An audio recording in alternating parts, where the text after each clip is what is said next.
회장원 에너지 정책 기술 포럼을 시작하도록 하겠습니다. 본 특별 세션은 1부, 2부로 나누어서 진행될 예정입니다. 1부의 자장을 마치되 고등기술연구원의 반갑습니다. 본 포럼 진행 방식은 발표 이후에 바로 질의응답을 갖는 건 아니고요. 전체 세션이 완료되고 난 이후에 별도의 회의 시간을 통해가지고 자유롭게 의견을 나누도록 하겠습니다. 그럼 먼저 본 포럼의 위원장님을 맡고 계시는 김영칠 교수님의 기획자가 있도록 하겠습니다. 박수로 맞아주시죠.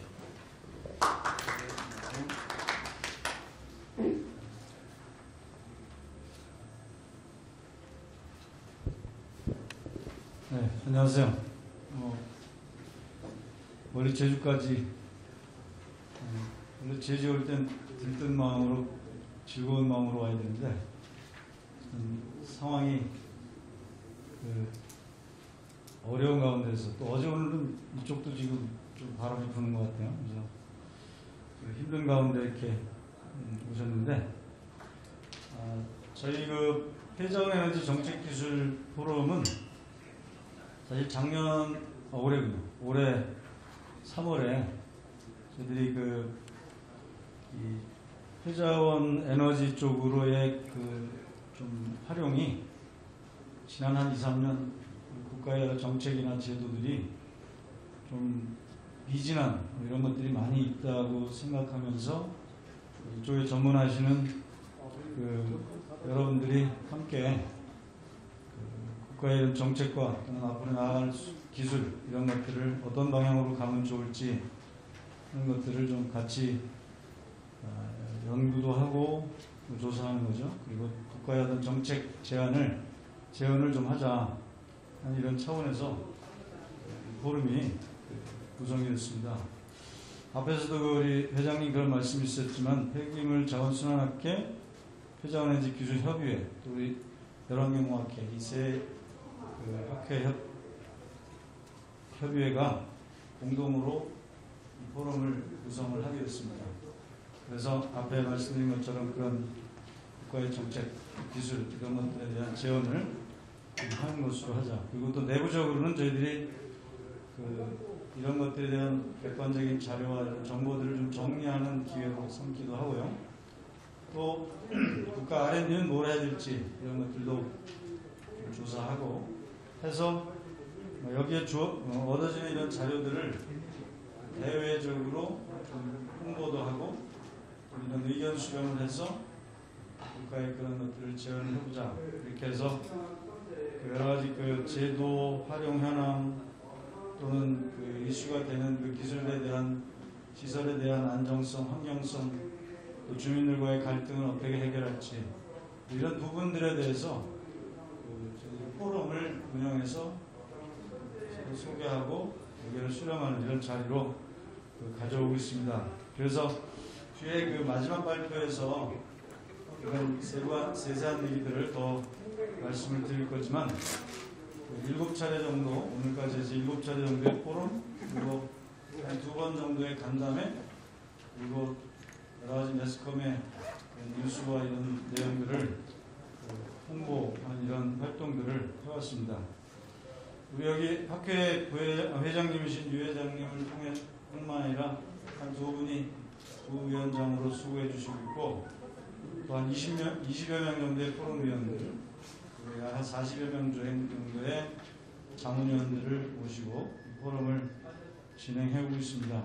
그래서 요즘 또 이제 옛날부터 있던 얘기지만 제로웨이스트 이런 것들이 더 절실해진 시기에 있습니다. 폐기물의 양은 증가하고 또 매일쯤 이제 서울 수도권 매일쯤 포함해서 문 닫겠다고 하고 그러니까 이제 회자원 에너지 이 활용이 더 필요한 이런 시기에 다가오고 있다 이렇게 말씀드릴 수 있고 또 이런 와중에 일을 하면서 환경부도 지금 한 7개월 정도 일을 했는데 굉장히 방향도 바뀌었고 또 저희들이 그런 제언한 것들이 반영이 돼서 제도와 정책력 개선에 지금 이미 움직이고 있고 또 기술도 새로운 이런 기술들 또는 기존에 있는 기술들도 어떻게 확대할지 이런 부분들 지금 실제 임플리먼트가 되고 있다, 활용이 되고 있어서 굉장히 잘 공적으로 이 사업을 진행하고 있습니다. 그래서 오늘은 이제 우리 내부 멤버들이 그간 조사했던 이런 것들을 좀 발표하는 자리로 저희 내부 워크숍 겸 이런 포럼 해서 발표 이렇게 기획을 해보았습니다. 그간에 진행된 이야기도 할 거지만 세부적으로 조사한 자료들을 이렇게 발표하고 서로 토론하는 이런 자리로 마련했습니다. 앞으로 이 포럼이 내년까지 계속 진행될 겁니다. 내후년 초까지 1년 이상 남아있어요. 같이 좀 우리 멤버들뿐만 아니라 회원님들 또 외부에서 오신 분들도 좀 많이 도와주시고 참여해 주시면 감사하겠습니다. 자, 이 정도 계획 겸 저희 포럼에 대한 이야기 좀 드렸고요. 자, 이어지는 발표 가운데 함께 좋은 의견들 나눠주시면 감사하겠습니다. 네, 감사합니다.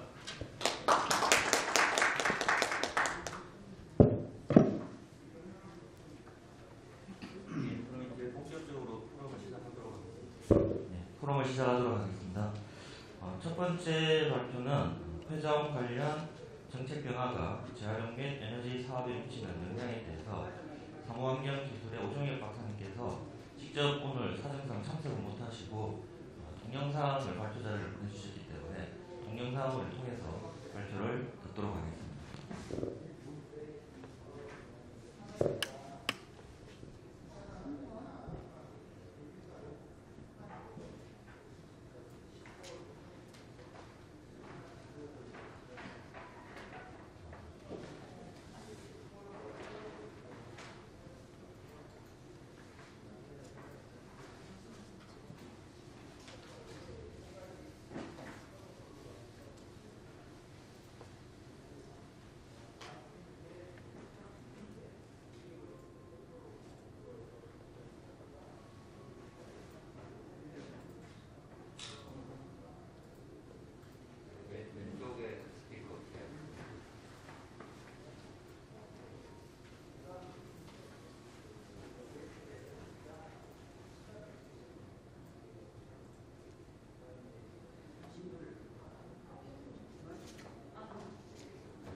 시스템이 조금 소리가 음성이 안 나와서 순서를 좀 바꿔가지고 두 번째 발표자인 박상홍 교수님께서 EU 및 일본의 피자원 에너지 정책 변화와 한국의 미래 방향에 대해서 먼저 발표하시는 걸로 순서를 바꿔가지고 진행을 하도록 하겠습니다.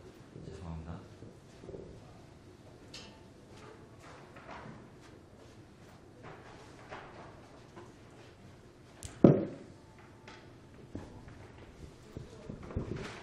인사드리겠습니다. 박사호입니다. 지금 주제를 말씀하신 대로 일단 EU하고 일본 폐자원 에너지 정책 변화가 어떻게 해왔는지, 그리고 향후 우리 한국이 나가야 될 방향이 뭔지, 좀 다른 나라 얘기입니다만 한번 좀 들어보시고 우리가 참고할 부분은 참고했으면 좋겠다라는 생각에서 주제를 이렇게 잡아봤습니다. 말씀드린 대로 EU 정책 변화가 어떻게 왔고, 일본 정책 변화가 어떻게 왔고, 마지막에 그 정책 변화를 우리가 어떻게 참고해서 미래 방향 설정할 건지 이렇게 말씀을 드리도록 하겠습니다. 일단은 양이 좀 생각보다 좀 많이 준비는 했는데 중심 좀 핵심 내용 위주로 좀 발표를 하도록 하겠습니다.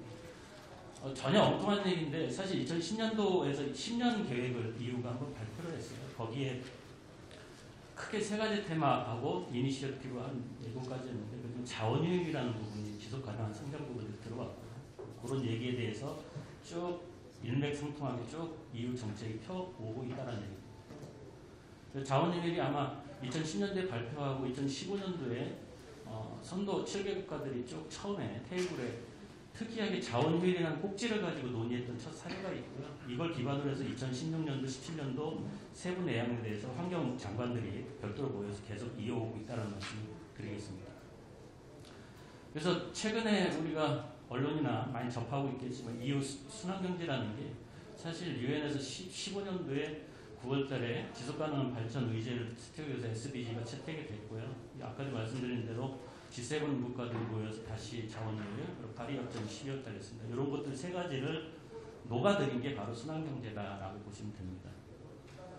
2015년부터 현재 2020년까지 두 개 집행위가 바뀌었는데 2014년도에 집행위가 바뀌었고 2019년도에 다시 이 집행위가 출발이 됐습니다. 근데 특이하게 제가 이분을 가져온 이유는 이분이 우리가 얘기하는 순환경제하고 최근에 이야기되는 그린딜하고 이분이 실질적으로 다 설계를 해가지고 계속 확장해오고 있다. 이분이 최근에 우리 환경부 장관께서도 이분하고 통화를 한 적이 있어요. 상당히 좀 이분이 많은 정책을 했어요. 저희 환경 쪽으로. 참고해서 제가 이렇게 해봤다라는 말씀을 드리겠습니다. 직전 집행위 위원장이고요. 이분이 10개 추진 정책을 말씀을 하셨는데 그 중에서 첫 번째, 세 번째가 우리 환경 쪽하고 직접적인 관계가 많이 있습니다. 첫 번째는 일자리나 경제성장, 거기에 관련된 투자를 바로 다림하는 순환경제를 통해서 하겠다라는 게 첫 번째 정책이고요. 세 번째 우리가 얘기하는 에너지 연합하고 기후변화 쪽에. 첫 번째 정책에 보면은 여기서부터 이제 우리가 EU 정책을 좀 들여다볼 수 있는 순환경제 정책에서 폐자원 에너지 역할이 어떤 거냐라는 정책 문서를 2017년도 1월달에 발표를 합니다. 세 번째도 폐기물 에너지 기여도가 있다는 걸 명확하게 명시를 하고 있고 단 첫 번째, 세 번째 정책 자체가 기본 원칙은 반드시 준수를 하고 가야 된다는 걸 명시를 둘 다 하고 있다는 겁니다. 그래서 아까 말씀드린 일본 첫 번째 정책 2017년도 1월달에 보고에 대한 정책 문서고요. 여기에 보시면 알겠지만 폐기물 에너지가 순환경제에서 어떤 역할을 하느냐 이런 부분들이 있고요. 명확하게 얘기하는데 저는 원칙을 많이 중요하게 여깁니다만 근데 그 원칙이 우리가 사회적 합의를 이야기하는 거고요. 상황에 따라서는 그 원칙이 경제성이나 환경성이 원자라고 생각하면 뒤바뀔 수도 있다는 것들을 여기 부분에 명시를 하고 있습니다. 세 번째 정책 같은 게 에너지 연합 패키지라고 해서 아까 말씀드린 대로 글자가 좀 작아서 죄송합니다만 이 에너지가 사실 기후변화하고 에너지 안보 쪽에 중요하다는 것을 이 정책 문제의 큰 어떻게 보면 에너지 연합 패키지라는 게 작아 보이는 게 아니고 대단히 큰 정책 문서인데 거기에 담아져 있다. 그래서 여기도 이 정책 문서를 꼼꼼히 잘 따져보면 폐기물 에너지가 상당히 기여를 하고 있다는 것을 명시를 하고 있습니다. 이후에 또 2016년도에 뭐 전체 청정에너지 뭐 등등 뭐 많이 있어요. 구체적인 거는 생략하기로 하고요. 어쨌든 일관되게 어떤 자원열부터 출발해 순환경제 정책까지 끌고 오는 데 있어서 폐기물 에너지가 상당히 기여를 하고 어떤 역할을 가져갈 수 있다는 것은 어느 정책을 쭉 보더라도 일관성을 가지고 계속 가져가고 있다. 그런 측면에서 우리도 좀 정책 위반을 한다든가 뭔가 설계를 할 때 좀 참고할 필요성은 있다라고 제가 판단을 하고 있습니다. 그래서 시간 될 때마다 그런 자료들을 많이 보여드리고 공유를 하려고 노력을 하고 있습니다. 생략하겠습니다. 그거에 연장되면서 2016년도에 해가지고 최근에 2019년까지 해서 8개 법률을 재개정을 다 했습니다. 여기서 이야기하는 재생에너지 쪽에서도 우리 폐기물 큰 틀에서 폐자원 에너지가 다 포함이 되어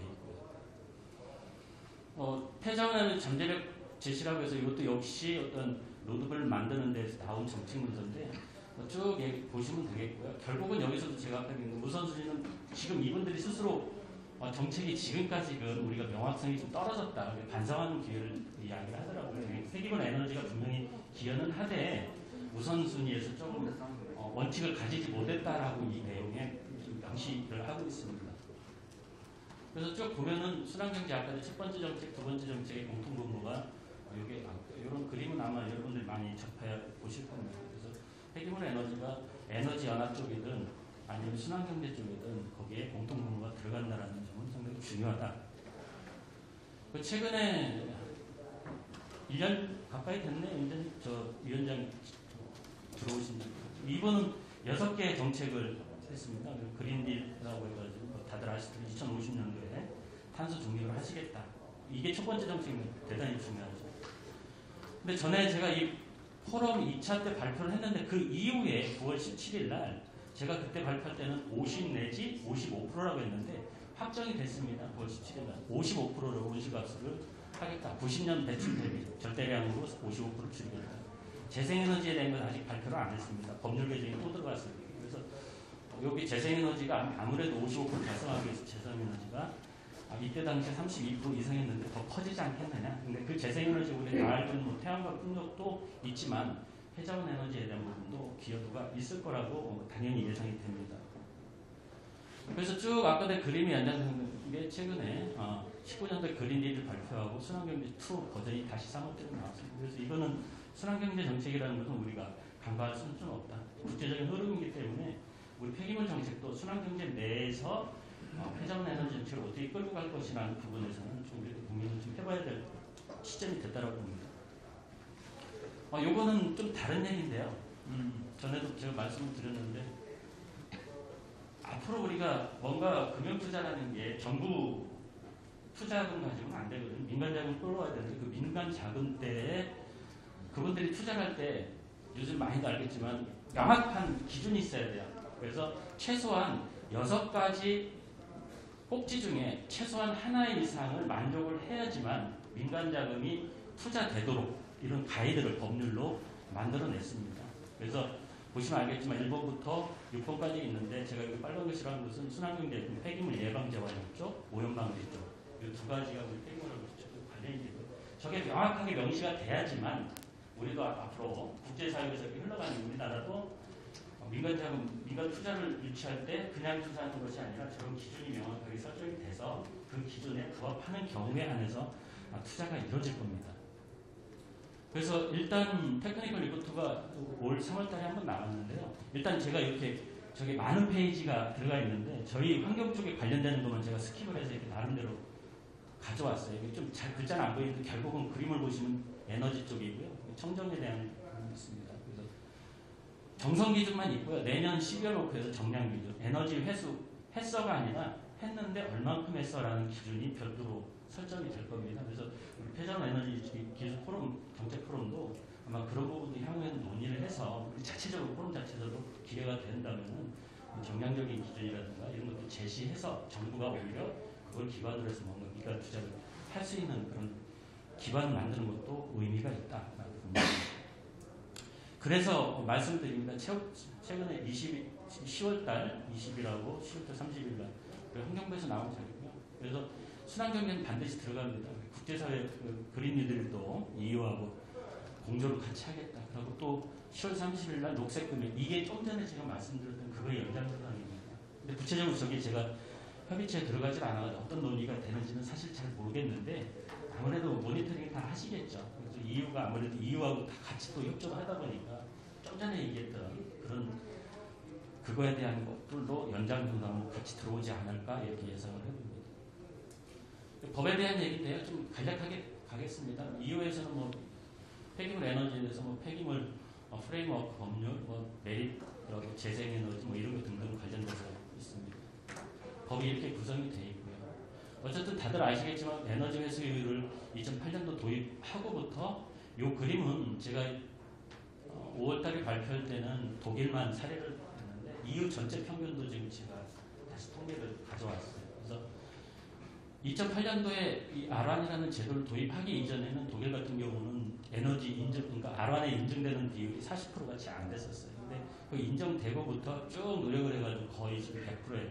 그러니까 이 독일에서 소각하는 양은 98%가 아란에 인정되고 있다. 그러니까 실질적으로 에너지 잘 회수하고 유효하게 사용하고 있다라고 보시면 되고요. EU 전체도 상당히 피크가 나고 있습니다. 그래서 이런 것들도 정책이 어떻게 바뀌느냐에 따라서 소각은 당연히 하는데 부수적으로 과거에는 옵션으로 생각했던 부분이 지금 당연하게 에너지를 회수를 유효하게 하고 있다는 그래프를 보여주고 있습니다.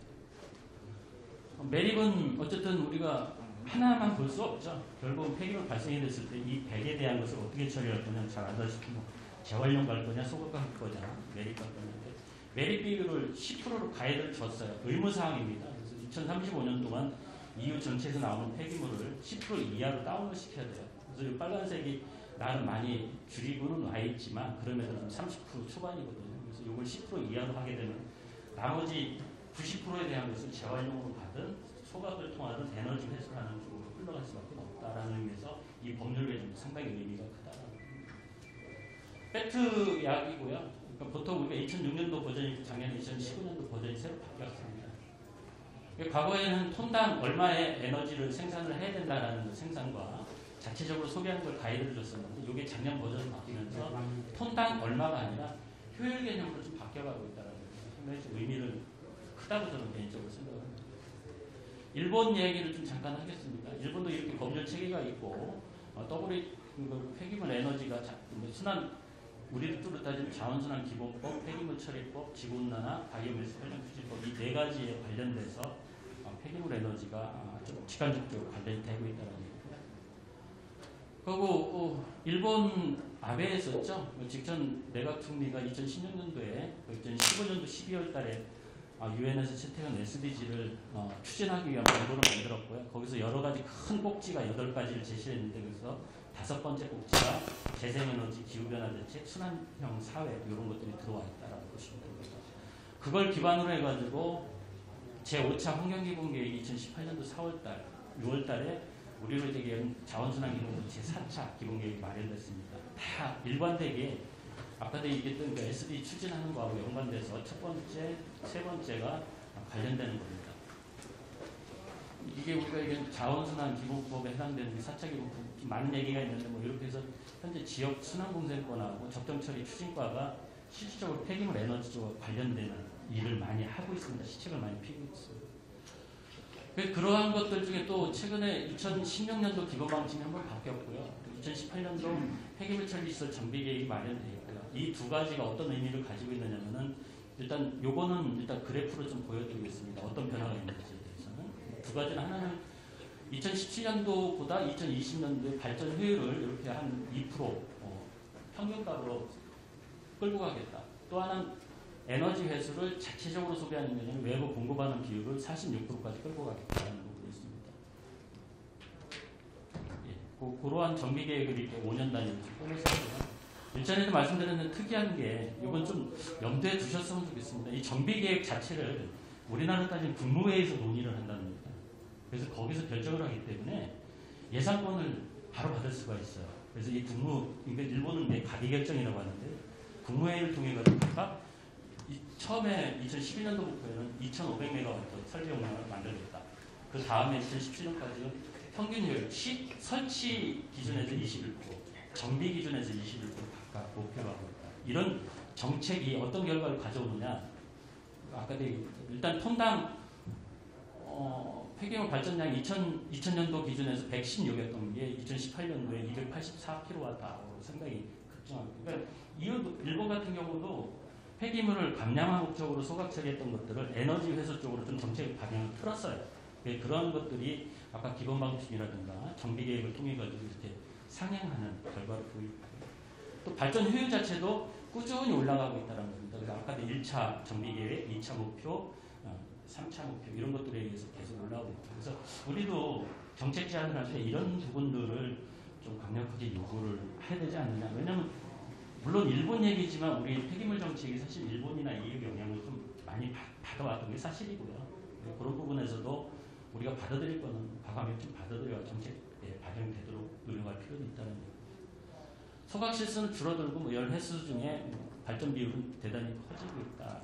이런 그래프가 실제 통계 자료 기반으로 했을 때 보여지고 있다는 거예요. 어차피 소각을 할 건데 우리가 안전하게 감량을 한다는 목적과 에너지 회수 플러스 이들은 재정 지원하고 연관해서 최소한 소각을 용용을 하든 용용을 하지 않든 그냥 매수건만 하든 최소한의 CO2량이 얼마나 발생되는지를 카운팅을 해서 그걸 만족하도록 합니다. 그래서 이것도 좀 우리 받아들이기 좀 부담이 되는 꼭지이긴 하나 장기적으로 우리가 소각 에너지를 왜 해소해 폐자원 에너지를 왜 해소했을 때 기후변화에 기여합니다, 역할합니다 라고 이야기할 때는 이런 정책도 좀 필요하지 않느냐. 좀 장기적인 얘기지만 일본은 현재 이렇게 하고 있다라는 말씀을 드리겠습니다. 뭐 아까도 그거의 연장선상이고요. 그래서 늘 얘기하는데 앞으로는 우리가 뭐 톤당이든 폐자원 에너지 톤당 얼마나 발생이 됐느냐 총량 기준도 있지만 넷 기준에서 실질적으로 발생한 거하고 판매하는 걸 좀 구분을 해가지고 이렇게 과거에는 격차가 없었어요. 발생한 양이나 자체적으로 쓰는 거나 별 차이가 없었는데 시간이 갈수록 이 기준이 넓어지고 있더라고요. 그래서 실질적으로 230kW가 자체 소비 빼고도 230kW 정도. 내 기준에, 순기준에서 이렇게 벌어지고 있다는 건 상당히 큰 의미가 있다. 그리고 또 우리가 재무보고뿐만 아니라 비재무보고도 이제 일본은 당연히 법에, 폐기물 처리법에 담아놨어요. 그래서 반드시 투입량과 배출량이 어떤 건지, 에너지 당연하고요. 거기에 들어갔던 소재 같은 경우, 재료 같은 경우도 얼마가 들어갔고 이런 것들 다 공표를 하게 돼 있습니다. 그래서 실제 이게 도쿄에 있는 하나의 그 소각장인데 이렇게 발표를 하고 있는 걸 잠깐 가져온 겁니다. 또 넘어가겠습니다. 근데 일본도 쭉 보시면 2016년부터 쭉 이렇게 정책을 펴오고 있습니다. 네, 정도로 가름을 하겠습니다. 요거는 우리가 지금 이 포럼을 통해 가지고 다들 노력을 하셔가지고 폐기물 에너지 쪽에 관련되는 법률 하나 만들자라고 하는데 그건 당연히 1순위로 추진하면 좋겠고요. 만약에 저는 그때도 건의를 드렸는 두 트랙으로 갔으면 좋겠다. 이 법률 제정하는 게 저보다 더 잘하시기 좀 쉽지 않은 부분입니다. 그랬을 때 그 트랙하고 안 됐을 때 우리가 지금 폐기물 처리 기본계획이라는 게 없어졌죠. 다 자원순환 기본계획인데 그런 데다가 단독을 수립을 하든지 아니면은 이렇게 기본계획에 반영을 하든지 해가지고 이런 이 작년 4월달에 환경성에서 각 지방 지자체에다가 지침을 내렸어요. 폐기물 에너지 활용하는 계획을 수립하세요라고 했습니다. 반드시 수립을 해야 되는 상황입니다. 그래서 이런 지침도 법률 제정하는 것도 일단 추진하되 그렇지 여의치가 않은 경우는 이렇게 기본계획에 우리 폐자원 에너지를 활용하도록 설계 단계부터 반영하도록 그런 지침을 우리도 같이 가는 것도 하나의 방법이다라고 보여집니다. 우리가 광역화 집약화 많이 했죠. 현재 그런 제도도 아니 그 제도라고 해야 되나 뭐 지침이라고 하나 뭐 이런 가이드가 있는데 1997년도에 다이옥신 때문에 문제가 많이 됐고요. 그것도 때문에 우리나라는 몸살을 좀 많이 알았던 적도 있는데 그게 2015년도에 전폭 확장됐습니다. 그래서 지속 가능한 적정 처리 확보 차원에서도 광역화 집약화가 필요하다. 그래서 지역순환 공생을 통해서 기후변화 대책 추진을 위해서도 광역화 집약화가 필요하다라는 가이드가 새로 2019년도에 나왔습니다. 반드시 신규 시설 할 때는 요거를 담은 내용들이 반영이 돼야 됩니다. 광역화나 집약화가 안 되면은 일본 친구들은 대부분은 예산하고 좀 연동을 많이 하더라고요. 어떻게 보면은 정책 수단 중에서 좀 중요한 거죠. 규제도 있지만 예산권을 가지고 이렇게 이야기할 수 있다는 거. 이거는 뭐 중소규모도 좀 에너지 회수하기 위한 노력을 많이 하고 있다는 얘기죠. 그래서 기타 시책도 보면 재정적 지원도 쭉 이렇게 있다라는 말씀. 또 아까도 말씀드린 대로 규모별로 어떤 효율을 또 그리고 펀드가 어떤 펀드냐에 따라서 약간 가이드를 다시 달리줍니다. 차별화를 줘서 어찌됐든 결론은 에너지를 회수할 수밖에 없도록 예산 지원을 하고 있다는 측면입니다. 그러니 지자체에서도 또 설비하는 설비업체에서도 에너지 회수하기 위한 기술력을 좀 더 집중하는 뭐 이런 부분들이 있다고 보시면 됩니다. 기술적인 지원들 뭐 이런 매뉴얼들을 좀 많이 만들어내고 있고요. 자 마지막 꼭지 쪽입니다. 그래서 EU하고 일본을 쭉 들여다봤을 때 앞으로 우리나라 정책이 어떻게 갔으면 좋겠냐라는 것을 한 3페이지를 정리를 했는데 첫 번째 페이지가 보시면 알겠지만 우리가 사실 이 부분이 지금 폐자원 에너지 쪽입니다. 사실 폐자원 에너지 중에서도 강론이죠. 소각 에너지 SR 요거의 전체, 이 전체는 다시 폐기물 정책에 대한 포괄되어 있는 거고요. 또 폐기물 정책은 아직은 우리가 주도할 수는 없지만 국제 흐름이라는 게 있기 때문에 국제 동향이 어떻게 흘러가는지를 보고 폐자원 에너지를 봐야 된다. 그렇게 해서 큰 틀에서 봤을 때는 아까 말씀드린 자원율, 순환경제, 자원순환 뭐 이런 것들 포괄적으로 통합형 요구를 하고 있는 폐기물 정책이 과거에 폐기물관리법과 자원재활용법에 주였던 것이 자원순환기본법으로 전환이 돼야 된다는 거. 선형경제에서 순환경제로 좀 바뀌어야 되고 우리 제1차 기본계획 수립된 게 좀 한 2년차 돼가는데 거기 비전으로 담아져 있죠. 순환경제형 사회로 간다는 거. 그래서 반드시 폐자원 에너지 정책도 일단은 원칙은 준수를 해야 된다. 다만 물질재활용과 동전관계는 아니다라는 걸 우리가 명확히 하고 가야 될 것 같고요. 기타 폐자원 에너지 증대 정책을 어떻게 갈 거냐라는 부분은 큰 틀에서 방향성을 잡아봤고요. 그래서 전에 한번 얘기했는데 근본적으로 우리가 폐기물 에너지, 폐자원 에너지라고 이야기를 하는데 그게 왜 해소를 해야 되는지를 우리 스스로가 좀 가끔은 놓치고 가는 경우가 있는 듯 싶어 다시 한번 상기 다 아시겠지만 왜 회수해야 되느냐에 대한 이야기를 했고요. 말씀드린 대로 이론적으로 순환경제가 폐쇄형이거든요. 근데 그건 좀 약간 이론적이지만 가급적이면 그렇게 이상적으로 가야 되지 않느냐. 다만 이런 상황은 우리가 에너지 회수나 열적 처리해가지고 에너지 환수하는 것도 어떻게 보면 바람직하다. 그래서 더 이상 재사용이나 재활용이 불가능한 경우, 또 무료물질이라든가 유해물질, 소각할 수밖에 없는 폐기물에 한해서 계속 물질 재활용을 한다 하더라도 언젠가는 처분할 수밖에 없거든요. 이럴 때 에너지를 회수하는 게 좋다. 그래서 어떻게 보면 신장 기능의 역할이 우리 폐자원 에너지가 아닌가. 어떻게 회수할 거냐라는 부분은 원칙은 준수하고요. 재활용과 경쟁 관계가 아니라는 것과 매립을 최소화하는 역할의 기능이 폐자원 에너지다. 그래서 어차피 물질 재활용이 안 되는 것은 매립으로 가는 게 아니라 그 중간에서 에너지를 최대한 회수를 해서 매립을 최소화하는 역할이 명확하게 존재를 한다. 그래서 뭐 새로운 가치를 했으면 좋겠다. 그러기 위해서 단편적 대응이 아니라 포괄 통합형으로 갔으면 좋겠다라는 것을 말씀을 드렸던 바 있습니다. 이게 마지막이고요. 그래서 폐자원 에너지 회수 증대를 위해서 그 제도 개선과 기술력 향상 활성화가. 그래서 이 두 가지 꼭지는 잘 알겠지만 우리 폐자원 에너지 정책기술 포럼 기술 쪽에서는 기술력 향상을 위해서 좀 노력을 더 많이 해주실 거라 예상을 하고요. 또 회장님이 뭐 여러분들이 많이 노력을 해서 이제 제도 개선을 전택적인 의지를 가지고 제도 개선 쪽으로 끌고 가야 될 거고요. 그러기 위해서 우리가 수단을 활성화하기 위해서 어떤 정책 수단을 필 거냐라는 부분에서는 당연히 정부가 가지고 있는 것 중에 하나가 규제 말고도 어떤 예산권을 가지고 있는 이런 부분하고 또 연계하는 방안, 인센티브, 또 이런 기술적인 대중화를 위해서 또 에너지 회수를 어떤 평가 기준 뭐 이런 것도 등등 이렇게 해서 아마 제가 마지막 페이지 걸로 기억을 하겠습니다. 그래서 결국은 우리가 나가야 될 방향은 뭐 여느 국가하고 다르진 않습니다. 그리고 우리가 폐자원 에너지에 몰입돼가지고 여기만 보는 게 아니라 전체적인 국제 흐름과 정책 흐름을 어떻게 가는지를 보고 우리가 어떤 역할을 할 건지 우리 스스로가 찾아내서 정확한 데이터와 어떤 객관성을 확보한 자료를 정부를 한테 제공을 함으로 인해 가지고 뭔가 정책을 틀 수 있는 방향으로 바꿀 수 있는 이런 계기를 우리 포럼이 좀 했으면 좋겠다라고 이상으로 발표 마치겠습니다.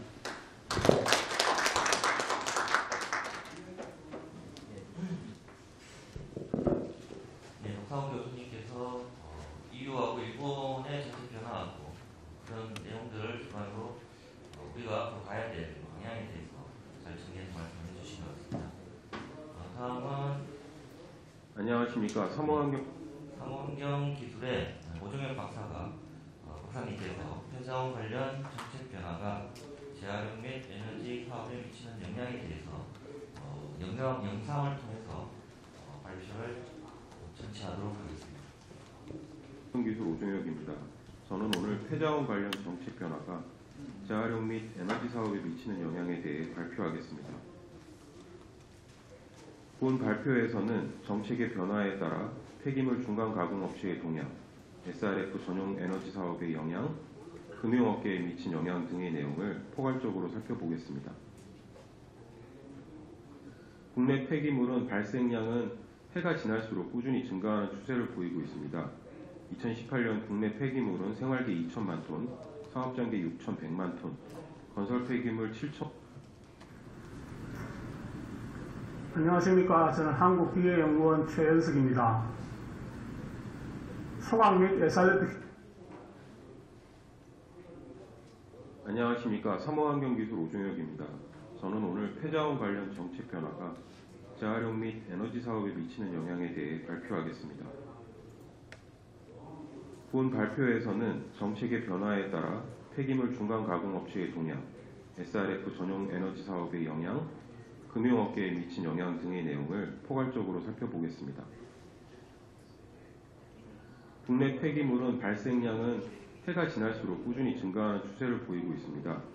2018년 국내 폐기물은 생활계 2천만 톤, 상업장계 6,100만 톤, 건설 폐기물 7,500만 톤이 발생되었습니다. 종류별 처리 방법을 확인해 보면 오른쪽 표와 같이 구분됩니다. 생활계의 경우 종량제 봉투와 재활용 분리배출로 나눌 수 있습니다. 재활용 분리배출의 경우에는 100% 재활용으로 처리됩니다. 종량제 봉투는 전체 930만 톤 중 약 170만 톤이 재활용으로 처리되고 있습니다. 각 종류별 가연성 폐기물에 국한하여 처리 방법을 살펴보면 아래 그림과 같습니다. 생활계 종량제 봉투의 가연성의 18%, 사업전개의 가연성의 71%, 건설 폐기물 가연성의 76%가 재활용되고 있습니다. 매립, 소각, 재활용의 처리 방법 중 재활용의 비율이 13년 84%에서 18년 87%로 꾸준히 증가하고 있음을 알 수 있으나 올해의 경우에는 코로나19 등으로 인해 사업장 폐기물은 감소하고 생활 폐기물은 증가될 것이라는 전망입니다. 가연성 폐기물은 증매립이 금지되어 있고 매립세를 부과하고 있으며 에너지를 이용하지 않는 소각시설은 소각세를 부담해야 하는 상황입니다. 따라서 가연성 폐기물의 경우에는 폐기물이 가지는 에너지를 최대한 활용해야 하는 상황이지만 현 정부 들어서 석탄 및 폐기물 에너지화 시설을 대기오염의 주범으로 보는 시각에 따라 많은 폐기물 에너지화 사업이 중단되는 사태를 맞이했습니다. 또한 주민 수용성에서도 큰 장벽에 가로막혀 있는 것은 누구나 다 알고 있는 실정입니다. 국내 발전시설의 배출 기준과 SRF 발전소의 운영 결과에서도 주민의 반대가 비교적 적은 LNG 발전의 배출 기준보다 SRF 발전소의 실제 배출량이 월등히 작은 수치입니다.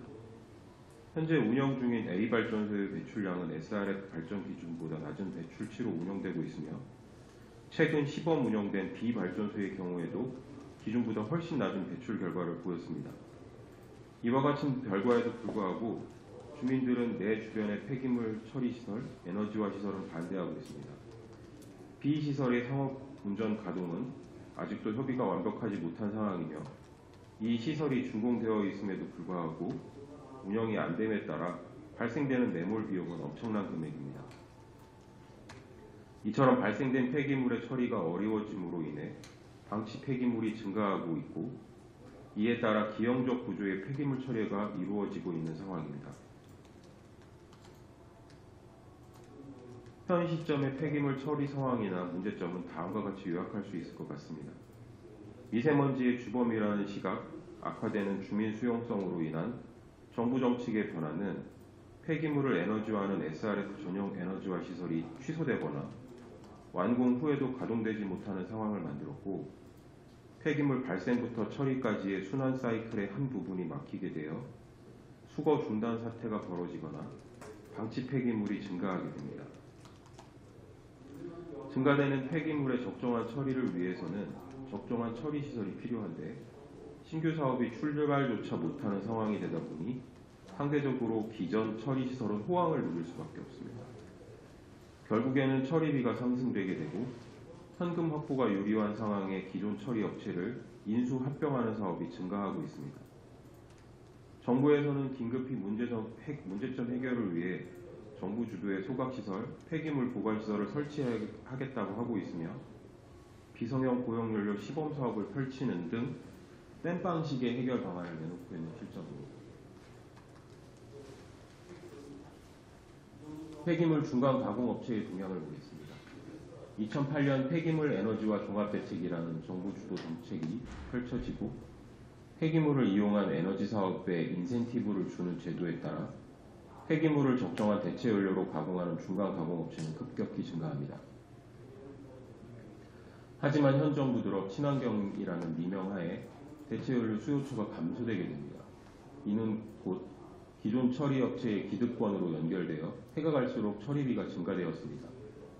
일례로 2013년 중간 가공품, 즉 대체 연료를 공급할 때 톤당 2만 원의 연료 판매비를 받았으나 2020년 현재 톤당 5만 원의 폐기물 처리비를 대체 연료에 얹어서 보내고 있습니다.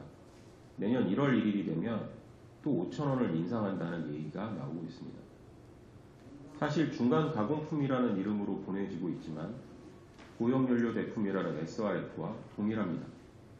사용시설에 따라서는 오히려 SRF 품질 규격보다 훨씬 더 엄격한 품질 규격의 대체 연료 기준을 설정함에 따라 공급이 원활하지도 않습니다. 열병합시설은 연소열을 활용하고 바닥재는 배출하므로 고용연료의 염소는 장치의 부식, 대기 오염물질에 영향을 미치지만 소석회 등의 약품을 통해 대응이 가능합니다. 하지만 시멘트사는 염소가 시멘트에 잔존하게 되고 이로 인해 시멘트 품질에 영향을 받게 됩니다. 대부분의 시멘트사는 염소 0.7% 정도를 품질 기준으로 설정하고 있습니다. SRF 품질 규격의 염소 기준은 2%입니다. 또한 SRF는 올해 6월부터 시행된 등급제에 따라 폐기물 연료의 줄 세우기가 시작되었습니다. 폐기물 에너지화 시설들은 높은 등급의 연료만을 선호할 것은 뻔한 이치입니다. 폐기물 고용연료를 사용하는 에너지 사업을 살펴보면 2015년 이래로 사용시설 숫자는 약간 감소 후 다시 증가되었습니다. 하지만 사용량은 2015년 86만 톤에서 2019년 152만 톤까지 거의 2배가량 증가되었습니다. 폐기물 발생량 통계 수치가 발표된 가장 최근 시점인 2018년을 보면 국내 발생 폐기물 중 가연성 재활용량은 1472만 톤입니다. 2018년 SRF는 148만 톤이 사용되었으니 재활용되는 가연성 폐기물량의 약 10%가량만 SRF로 사용되었다고 볼 수 있습니다. 여기에는 나타나지 않았지만 2019년도 기준으로 시멘트사가 사용한 폐플라스틱 계열의 대체연료는 약 100만 톤가량입니다. 즉, 통계에 잡히는 연료로 사용된 폐기물의 양은 약 250만 톤 정도입니다. 가연성으로 재활용되는 양의 약 17%에 불과합니다. 물질 재활용으로 사용되는 양이 있다 하더라도 재활용으로 통계 보고되고 있는 폐기물 양의 많은 부분이 방치되고 있다고 예상할 수도 있을 것입니다.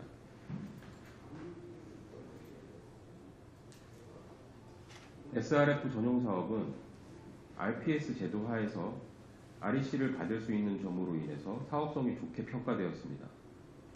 하지만 최근 법규의 개정으로 인해 비재생 폐기물을 활용하는 에너지 사업에서는 REC를 받지 못하게 됩니다. 이에 더해서 환경성, 주민 수용성으로 인해 인허가도 어려워졌습니다. 기존 전기 사업으로 인허가를 받은 사업들이 이러한 이유들로 인해서 사업이 진행되지 않고 있습니다. 최근에는 WEC라는 폐기물 에너지에 대한 인센티브가 논의되고 있는 것 같습니다. 하루빨리 제도화되면 좋을 것 같습니다.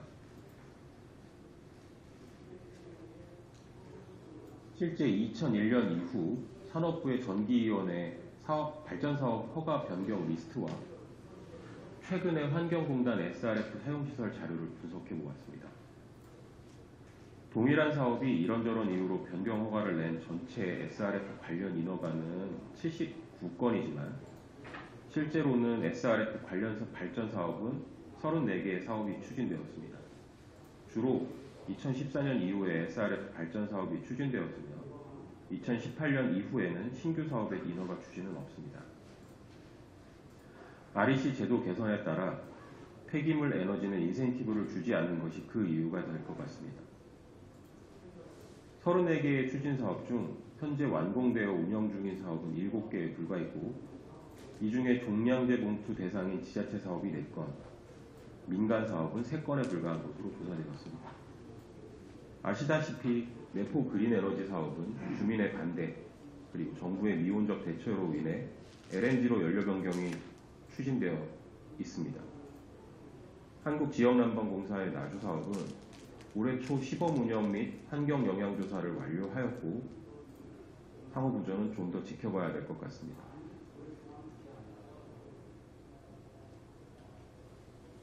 올해 8월경 환경 전문 기업인 EMC 홀딩스가 SK건설에 매각되었습니다. 1조 원이라는 금액이 거래대금이었습니다. 폐기물 처리 사업에 대한 업계의 시각을 평가해 본다면 폐기물 처리 사업이라는 것이 경기를 타지 않는 안정적 현금 흐름이 가능하고 신규 폐기물 처리 사업에 대한 규제가 심하다 보니 상대적으로 기존 시설을 인수하여 개선하거나 증설하는 것이 용이합니다. 또한 비슷한 업종을 묶어서 규모의 경제효과를 노리려는 볼트온 전략에 따라 앞서 언급한 사업 외에도 매우 많은 폐기물 처리 사업의 인수 합병이 이미 진행되었습니다. 하지만 때에 따라서는 국가 및 사회 내부의 선순환 구조가 아닌 해외 자본이 이익을 본다는 것이 어찌 보면 국부의 유출이 아닌가 하는 걱정이 되기도 합니다. 결론입니다. 폐기물 에너지화 사업은 옛날의 폐기물 소각 사업이 아닙니다. 오염물질 배출이 국민께서 걱정할 수준이 아닙니다. 환경 보존과 자원 절약을 위해 꼭 필요한 사업입니다. 기형적인 폐기물 에너지화 사업으로 흘러가지 않게 하기 위해서는 장기적 관점의 폐기물 처리 정책이 필요하다고 할 수 있습니다. 정권에 따라 변경되는 정책이 아닌 긴 안목으로 설정되는 정책이 필요합니다. 주민의 보상과 건강이 확보될 수 있는 시설로 운영이 가능하도록 정책적으로 뒷받침되어야 할 것입니다. 마지막으로 무조건적인 반대보다는 과학적 근거를 믿는 주민의 자세가 필요하고 이를 통해 순환 경제사회로 발돋움할 수 있는 사회적 분위기가 조성되는 데 힘을 모아야 할 것입니다. 이상으로 제 발표를 마치겠습니다. 감사합니다.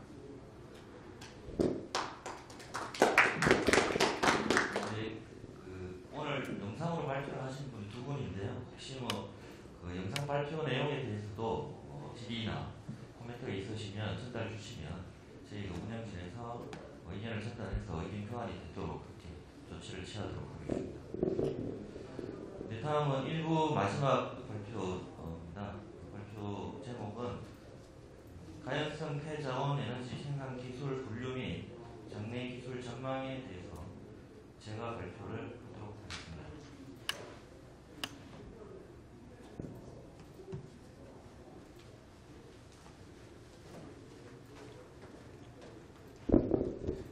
네, 다시 한번 인사드리겠습니다. 안녕하십니까. 고등기술연구원의 박영수입니다. 제가 오늘 말씀드릴 내용은 가연성 폐자원의 에너지 생산 기술에 대해서 저희 그 연구진에서 일부 조금 분류 기준하고 그다음에 분류에 따른 사례 예시가 되거든요. 예시들을 조금 작성을 해서 앞으로 이런 저희가 이제 가연성 폐자원을 에너지화하는 데 있어서의 어떤 기술에 대해서 조금 서로가 공감대를 가지고 어떤 정책이나 기술 개발을 진행할 필요가 있다는 생각이 들어서 일단 그렇게 먼저 좀 정리를 말씀을 드리고요. 그리고 제가 제목은 장래 기술 전망이라고 좀 거창하게 적긴 했지만 제가 그렇게 장래 기술을 전망할 정도의 그런 실력을 가지고 있지는 않고요. 제가 최근에 이제 일본 쪽 소각 쪽을 조금 모니터링을 좀 쭉 해오면서 일본에서 이제 현재 하드웨어적인 개발뿐만 아니라 소프트웨어적인 부분이 있어서 그 소각로 제어하는 데 있어서 여러 가지 4차 산업하고 같이 연계해서 지금 현재 실정 단계까지 가 있는 그런 사례들이 조금 제가 몇 가지 조사한 게 있습니다. 그걸 조금 말씀을 드리면서 저희가 가연성 폐자원을 이제 플랜트화해서 실제 기술 개발하는데 어떤 그런 소프트웨어적인 측면도 실제 개발이 상당히 중요한 위치에 있다라는 걸 조금 말씀을 드리도록 하겠습니다. 첫 번째, 저희가 이제 그 가연성 폐자원의 이제 기술을 분류하는 데 있어서 저희 내부적으로 분류 기준을 크게 한 4가지로 조금 나누어 봤습니다. 첫 번째가, 에너지화 하는데 필요한 산화제의 공급 조건을 과량, 저산소, 무산소 3가지 조건으로 나눴고요. 그 다음에 이 산화제 공급 조건에 따라서 반응 온도도 이제 연동이 되긴 하는데, 저희가 가장 조금, 어려웠던 게 이제 가스하고 열분해에 대한 어떻게 구분을 명확하게 할 거냐가 상당히 조금 내부적으로도 이슈가 되기도 했었습니다. 산소에 대한 공급 조건만 가지고 열분해다, 가스화다라고 하기에는 좀 한계가 있는 것 같아서 반응 온도를 열분해를 한 400에서 650도씨로 범위를 주고요. 가스화는 700도씨 이상. 연소나 용융 같은 경우에는 크게 이슈가 없기 때문에 이렇게 이제 열분해 반응 온도 조건을 이제 두 번째 조건으로 뒀고요. 그다음 이러한 반응을 통해서 생성되는 공정 생성물을 크게 3가지로 저희가 이제 구분을 했습니다. 연소 같은 경우에는 기상을 생성물인 연소가스, 열분해는 열분해가스, 그다음에 가스화를 통해서 합성가스 또 이렇게 구분을 했고요. 액상 같은 경우에 열분해를 통해서 나오는 것은 열분해 오일로 저희가 명명을 했고, 그다음에 가스화에서는 일부 이제 부산물이긴 하지만 타르가 동반되게 되어 있습니다. 타르를 액상 생성물 이렇게 2가지로 나눴고요.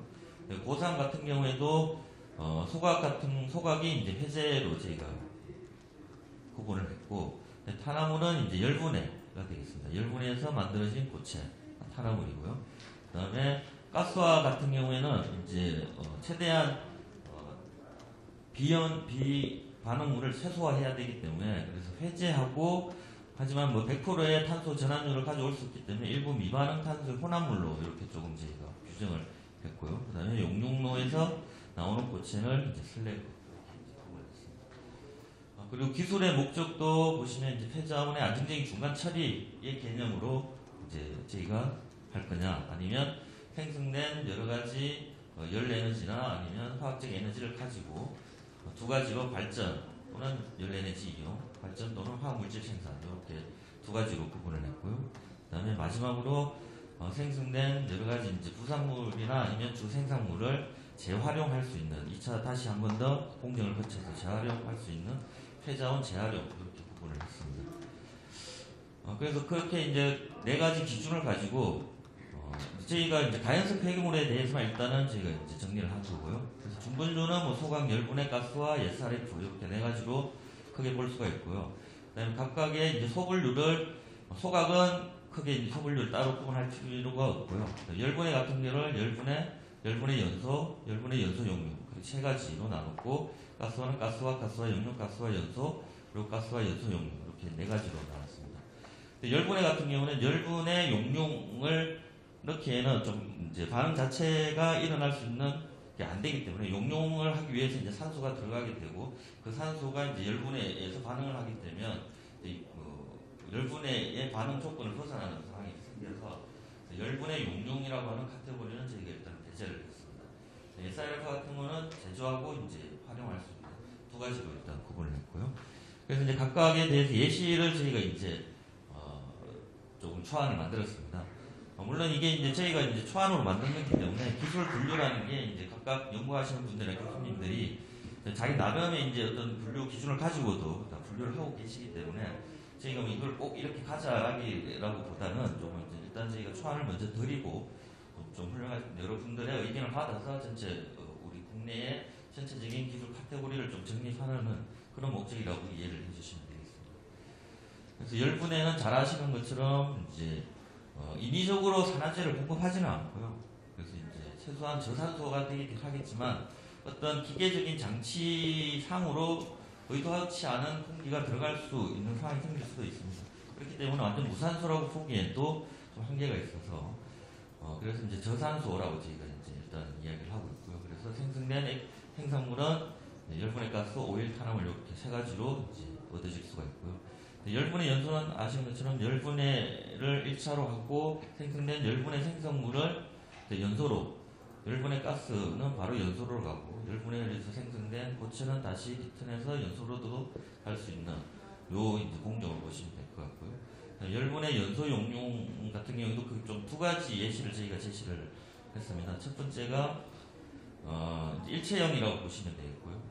열분해 폐기물이 열분해를 먼저 거쳐서 생성물이 가스는 연소로에서 연소가 되고 그 다음에 고형물이나 불연물은 용융로를 통해서 슬래그로 가는 이런 예시가 하나가 있을 수 있겠고요. 두 번째 이제 분리형으로 먼저 열분해로가 단독으로 있고 그 다음에 용융로하고 연소로가 일체형으로 되어져 있는 2차 가르기를 통해서 처리가 되는 이 개념으로 보시면 되겠습니다. 근데 가스화로는 이제 열분해하고 다르게 이제 인위적으로 산화제를 공급을 하는 걸로 이해를 하시면 되겠습니다. 그래서 보통 한 풍기비 한 0.3에서 0.5 범위에서 산화제를 공급을 해서 폐기물을 가지고 있는 자체의 열을 가지고 일부 연소시키고 그 열로 가스화를 진행하는 그런 이제 방식으로 보시면 되고요. 그래서 생성물은 합성가스, 타르, 잔재물 이렇게 세 가지로 나눠지고 그다음 가스화 용융은 이제 일체형입니다. 먼저 가스화되고 가스화에서 나온 고형물하고 이제 불연물은 용융로에서 슬래그화되는 이 방식이 되겠고, 그다음에 가스화 연소는 이제 가스화로 상부에 연소로가 위치해서 생성된 가스와 합성가스를 바로 연소를 시켜서 합성가스를 별도로 정제 후 활용하는 게 아니고 바로 이제 폐열로 바로 전환시키는 시스템이 되겠고요. 그다음에 가스화 연소 용융은 보시는 것처럼 아까 열분해 연소 용융처럼 두 가지로 나눠질 수 있고요. 아까 열분해의 위치에 가스화로가 위치한다라고 이해를 하시면 되겠습니다. SRF 제조 연소는 뭐 다 알고 계시는 크게 이슈가 되는 사항이 아니기 때문에 이걸 생략을 하고요. 그래서 저희가 지금 잘 보이진 않지만 전체 이제 아까 말씀드린 그 총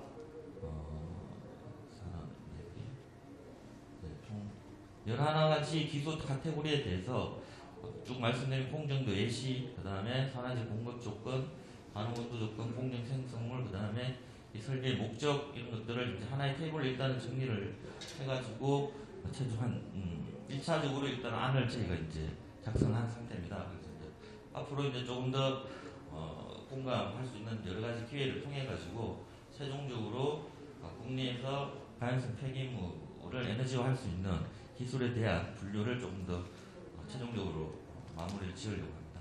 그리고 두 번째로 아까 제가 초반에 말씀드리긴 했는데 일본 쪽이 이제 소각로에 대해서 여러 가지 이제 ICT나 AI 기술들을 이제 활용을 해가지고 여러 가지 이제 원격 데이터를 관리를 한다든지 제어를 하는 그런 여러 가지 사례들이 있어서 간략하게 좀 설명을 드리도록 하겠습니다. 크게 이제 할 수 있는 분야가 연소를 이제 자동 연소 제어 시스템을 통해서 고도 연소 제어를 하는 연소 제어 분야가 있고요. 그 다음에 운전자들에게 여러 가지 가이던스를 제공하거나 하는 그런 운전 지원 분야. 그 다음에 설비에 대해서 여러 가지 메인터넌스를 어떻게 할 것인지 유지 관리에 대한 그런 부분에 대해서 지원하는 유지 관리 분야. 이렇게 한 세 가지로 일단은 나눠볼 수가 있고요. 2016년도에 일본이 폐기물 처리 리사이클 IoT 도입 촉진 협의회라는 것을 설립을 해가지고 폐기물 수지 경로 최적화라든지 그 다음에 폐기물을 분리하고 선별하기 위한 자동화라든지 그 다음에 소각로를 포함한 여러 가지 에너지화 플랜트의 운전을 고도화하는 이런 여러 가지 분야에 이런 어떤 AI, IoT 기술을 도입을 하는 것을 적극적으로 현재 지원을 하고 추진을 하고 있는 상황이 되겠습니다. 지금 미쯔비시 조선 같은 경우에 보시면 비주얼라이즈 TM이라고 하는 지금 운전 지원 시스템을 개발을 해서 실제 적용을 하고 있습니다. 그래서 보시면 크게 이제 기능이 AI 예측을 하는 부분이 하나가 있고요. 그 다음에 운전 가이던스를 하는 부분 두 가지로 나눠줄 수가 있는데 지금 프로세스 데이터하고 그 다음에 이제 화염의 화상 데이터를 적극적으로 이제 화염 인식 기술을 통해 가지고 같이 이제 조합을 해서 여러 가지 이제 예측을 하고 있습니다. 그래서 이제 그 예로 보시면 전기 발생량을 예측을 한다든지, 그 다음에 폐기물 발열량이라든지, 그 다음에 연소 시 발생하는 CO2의 고농도의 발생 유무라든지 이런 걸 이제 예측을 하고 있는데 지금 이 가운데 그림이 스팀 발전기로 이제 인입되는 전기 발생량을 이제 예측을 한 겁니다. 보시면 실제 데이터가 이제 파란색이 되어 있고요. 그 다음에 빨간색이 이제 예측을 한 건데 약 한 3분 정도 이후에 그걸 예측을 한 결과입니다. 그리고 보시면 상당히 조금 예측하는 정확률이 상당히 높은 것을 좀 알 수가 있고요. 두 번째 같은 경우에도 이제 폐기물 저장소에 대한 교관 지원 시스템입니다.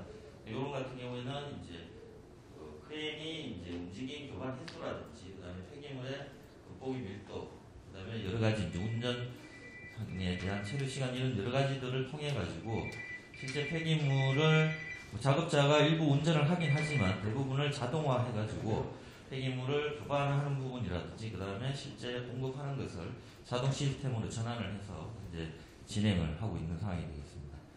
이거는 이제 JF 엔지니어링에서 개발한 이제 하이프 리모트라고 하는 운전 지원 시스템이 되겠습니다.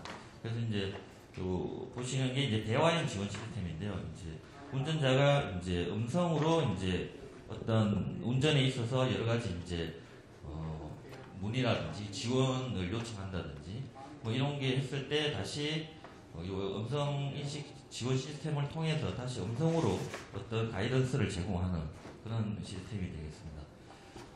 그리고 이제 여기 오른쪽이 이제 연소 화상을 해석하는 시스템이 되겠는데요. 이제 화상을 여러 가지 이제 조건에 따라서 화상을 분류를 하고 그 다음에 그거를 빅데이터화하고 해서 이제 현재 화상이 어떤 상태다라고 하는 거를 이제 실제로 이제 운전자에게 보여주고 있는 게 되겠습니다. 여기 정량화 해가지고 현재 정상 상태에 약 정상 화염의 몇 프로에 가깝다.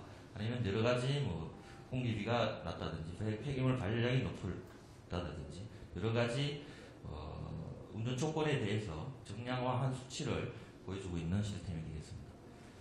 이것도 이제 가와사키 헤비 인더스트리도 마찬가지로 요거 연소에서 뭐 잘 아시겠지만 가장 중요한 게 화염의 상태인데요. 이 화염 상태를 각각 그룹별로 분류를 먼저 한 이후에 이런 분류된 화염들을 통해 가지고 각각 여러 가지 이제 AI 기술을 접목을 시켜서 현재 연소 상태에 대한 어떤 상태를 인지를 해서 운전자가 현재 연소 상태 어느 위치에 있다라고 하는 것을 인식을 할 수 있게끔 해준 거고요. 그다음 여기는 좀 특이하게 이제 그 연소 상태 화염이 어떻게 지금 이동을 하고 있다라는 추적까지도 계속 이렇게 보여주고 있는 것을 볼 수가 있습니다. 요거는 이제 에바라가 앞에 조금 약간 설명이 되긴 했는데, 폐기물 식별 AI 탑재 자동 크레인 시스템입니다. 보시는 요 사진이 이제 폐기물 호파 상부에서 카메라로 이 호파 전반에 어떤 폐기물들이 있다라는 것을 인식을 먼저 하게 되고요. 여기 보시면 뭐 미파공 쓰레기 봉투라든지 슬러지라든지 나무가지 뭐 이렇게 이제 각각 분류별로 인식을 한 이후에 이거를 바탕으로 실제 폐기물이 이제 각각 위치에 발열량이 어느 정도 되겠다라고 하는 것을 이제 추적을 하고, 그리고 그런 것들을 최대한 균일하게 교환하기 위해서 어떻게 폐기물을 섞어야 되겠다라는 것까지 인식가 된 이후에 이 크레인 시스템이 이제 운전을 하게 되고요. 그 다음에 실제 연소 운전이 아까 말씀드린 화염 상태하고도 연동이 되어 가지고 현재 공기량이 많다라든지 폐기물 발열량이 낮다라고 했을 경우에 이런 크레인에서도 그런 데이터들을 같이 정보를 받아서 같이 운전을 하고 있는 걸로 그렇게 일단은 파악이 되고 있습니다. 여기 히타치 조선도 마찬가지로 이런 어떤 자동 크레인 시스템을 현재 개발을 통해 가지고 지금 여기는 3D로 보시는 것처럼 이거를 이제 그래픽화 해가지고 지금 현재 호퍼 전반에 지금 뭐 표면뿐만 아니라 이제 아래 표층 아래까지도 폐기물이 어떤 상태로 있다라고 하는 거를 이제 예측을 실제 얘가 해서 그거를 기반으로 이제 운전을 하는데요. 그래서 도입 전에는 저희 그 폐기물 교반 시스템을 가보시면 소각장 같은 경우에 교반하는 에리어가 상당히 제한적일 수밖에 없습니다. 들어오는 폐기물도 다시 받아야 되고 그런 것 때문에 지금 요 왼쪽에 파란색 바운더리에 있는 것처럼 상당히 유치한 범위에서만 운전이 되는데, 이러한 어떤 자동화 시스템 AI를 적용한 시스템을 적용하다 보니까 폐기물 호프 전체를 다 같이 활용할 수 있는 그런 어떤 결과를 현재 보이고 있다라고 일본 쪽에서는 발표를 하고 있습니다. 요거는 이제 쿠보타가 전기량 예측 시스템이 되겠습니다. 그래서 이제 일본 최초로 NTT 커뮤니케이션하고 전기량 예측 기술을 최초로 이제 19년도에 개발을 해서 소각내에 이제 적용을 하고 있는데요. 그래서 이제 보시면 실제 데이터가 이제 여기 도입 전에 보시면 전기 발생량이 편차가 약 플러스 마이너스 3% 정도 이제 편차를 보이는데, 이런 어떤 전기 예측 시스템을 같이 적용을 해서 소각 운전을 했을 때에 전기 발생량 편차가 약 한 2% 정도로 상당히 터빈 운전에 상당히 중요한 전기 발생량을 상당히 균일하게 가져갈 수 있는 그런 어떤 결과를 보여주고 있습니다. 요거는 이제 낙스 농도를 예측을 해서 이제 선제어하는 그런 시스템이 되겠습니다. 그러니까 이제 여러 가지 운전 데이터들을 기반으로 한 5분 후나 5분 정도 후에 낙스가 어느 정도 발생하겠다라고 하는 것을 먼저 예측을 하고요. 그 예측된 결과를 낙스 제어 시스템에, 그러니까 뭐 요소수 분사 시스템하고 연동을 시켜서 요소수 분사량을 자동으로 선제 제어를 통해 가지고 낙스 발생량을 이제 조절을 하고 있는 시스템이 되겠습니다. 그 위에가 이제 적용 전에 낙스의 농도의 변화가 되겠고요. 보시면 상당히 조금 변화 폭은 상당히 좀 적용한 이후보다는 넓고요. 그 다음에 변화되는 건 좀 줄 수밖에 없습니다. 일반적으로 우리가 낙스를 제어할 때 요소수 분사량을 고정을 한 상태에서 일반적으로 운전을 하기 때문에 그 소각로에서 발생하는 낙스 농도에 따라서 이제 변화한다고 보시면 되고, 아래는 이제 선제 대응을 하다 보니까 변화되는 빈도는 좀 많아질 수밖에 없지만 변화폭 자체는 상당히 도입 전보다는 상당히 좋은 결과를 보이고 있다. 그래서 이제 제가 준비한 건 몇 가지고요. 그래서 저희가 소각로 개발을 국내에서도 많이 추진을 했습니다. 근데 이제 실제 저희가 왜 국내 모델이라고 할 만한 해외에 수출할 수 있는 그런 모델은 아직까지 저희가 확보하고 있다라고는 말할 수 없는 상황이거든요.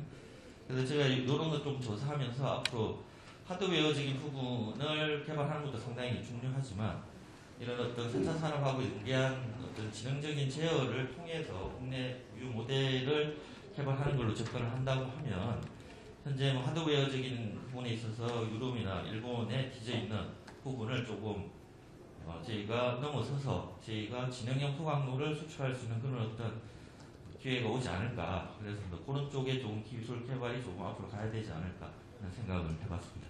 네, 이상 발표를 마치도록 하겠습니다.